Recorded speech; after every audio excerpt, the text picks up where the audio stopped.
driving any Ford GT is special, but driving this Ford GT, unreal. What's up, everybody? My name is Elliott, and you could call me the Motory Notary if you want. You don't have to, though. And right now, as you can tell from the building behind me, I'm in front of our over 200,000 square foot facility for Worldwide Auctioneers because it's Auburn auction time. And behind me is a very special car that I wanted to share with you guys today. This is a 2004 Ford GT. And yes, I said a 2004. If you know about these cars, they only made them in 05 and 06. So how is this a 2004?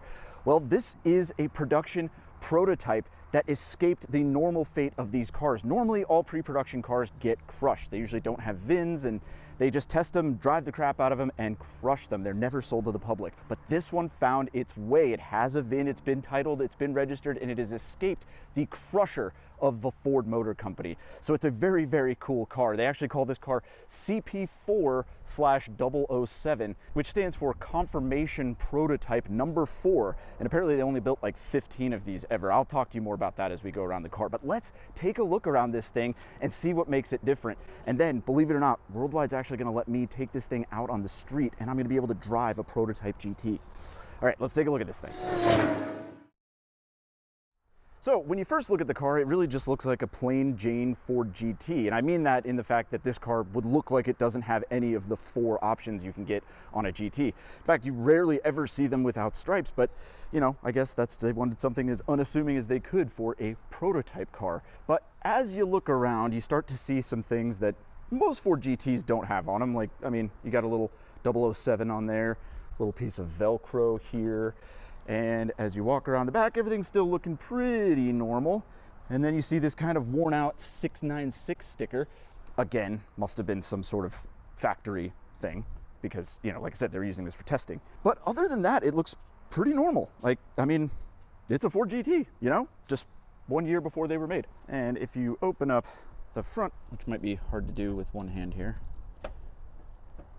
Yeah, there we go.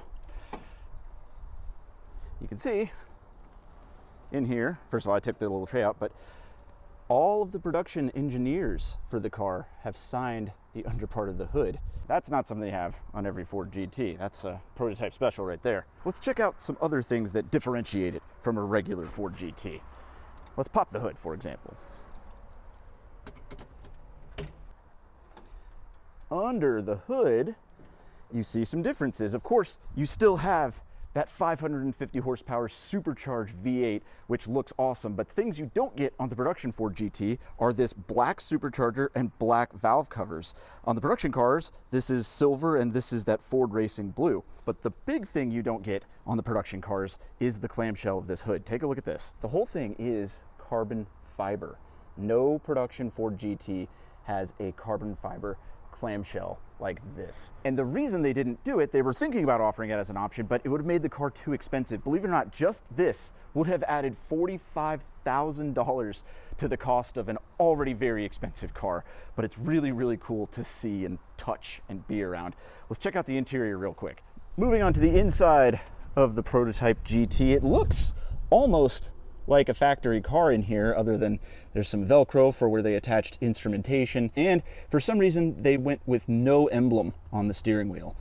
Kind of interesting. Also, I have to move around the other side now, of course. Amateur hour over here. They also have this other little thing where there was something attached here that just says off. And the other big thing is this, the prototype handle. They went with like a teardrop handle on the prototypes. Pretty cool, pretty interesting. But I think the most interesting part about all of this is driving it. So let's get this thing out on the road and see how a prototype Ford GT drives. Close the capitation doors. Fire this bad boy up. Yes, indeed. Okay, out on the road in the prototype Ford GT. And initial impressions are it's a little noisier than a regular Ford GT. First of all, because this one has Ford Performance exhaust installed, but also because during the testing and everything of this car, they just left out all the sound deadening. So I'm hearing the transmission, I'm hearing the road. I'm basically, it's a more raw experience than a normal Ford GT. But, you know, looking around at the interior, other than the weird little Velcro spots and, well, the no odometer, it feels like a normal GT. Let's just see here. Oh, that wasn't even getting on it yet, folks. That is some addicting horsepower. Now, some of the things, they used each prototype for different things. Some of them were even just limited to 15 miles per hour just because they were just show cars. This was a real test car. They used it primarily for testing the climate control and other things, which was kind of interesting. But the other thing that's really special about this particular Ford GT is this is the first prototype that was documented to go over 200 miles an hour. So unlike your standard collector Ford GT that's got 400 miles and has only been polished and kept in a garage, this thing has been driven, and driven very hard. So you could drive it pretty roughly without feeling horrible about it, like a priceless low mileage GT. That's pretty cool.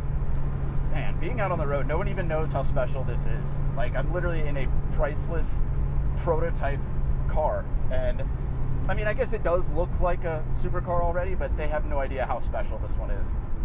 I can't believe I'm driving it, honestly.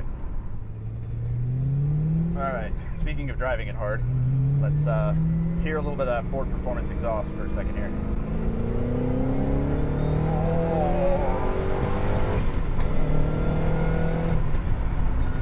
Oh my God. The performance is all there, folks. Let me just tell you that. It's still there. Don't hit me, Chrysler Voyager. Oh, goodness. It's part of the perils of driving crazy expensive rare cars. You're like, nobody hit me. Anyway, this is a very, very special car. I'm just at a loss for words almost that I get to drive it, be around it even. I mean, this is just a once in a lifetime opportunity. Driving any Ford GT is special, but driving this Ford GT, unreal. Now, again, this car is part of our upcoming Worldwide Auctioneers Auburn auction, which I will be hosting. So I'd like you guys to all join me in the comments over there. I've been making videos all week for Worldwide Auctioneers, so check out their YouTube channel. I've gotten to drive some really, really special stuff, and I just wanted to share this one with you guys because, well, I mean, look at it. Anyway, it would be a great help if you guys could subscribe to their channel. Check out the live broadcast. It's gonna be pretty much all day, Thursday, Friday, and Saturday this week. I'll be interacting with the comments, driving cars on stage, doing commentary. It's going to be a lot of fun. And I mean, look at the opportunities they let me have. Driving a prototype Ford GT, unreal. Anyway, let's wrap it up outside of the car. Okay, well, that is what it's like to drive a pre-production prototype Ford GT. What an experience and what an opportunity. Huge thanks to the folks at Worldwide Auctioneers for providing me with opportunities like this. Please support them by tuning into our broadcast. I'm going to be live over at the Worldwide Auctioneers YouTube channel doing live commentary all day for our upcoming 55th annual Auburn auction. I'm going to be on the air talking about stuff, driving stuff like this, and just having a blast. Tune into the live broadcast, like I said, over on their YouTube channel this Thursday, Friday, and Saturday. I'll be there all day. I'd love to hear from you guys in the comments. Other than that, follow me at my normal social media channels and join my Facebook group. And other than that, I will see you guys on the next video. Thanks for watching.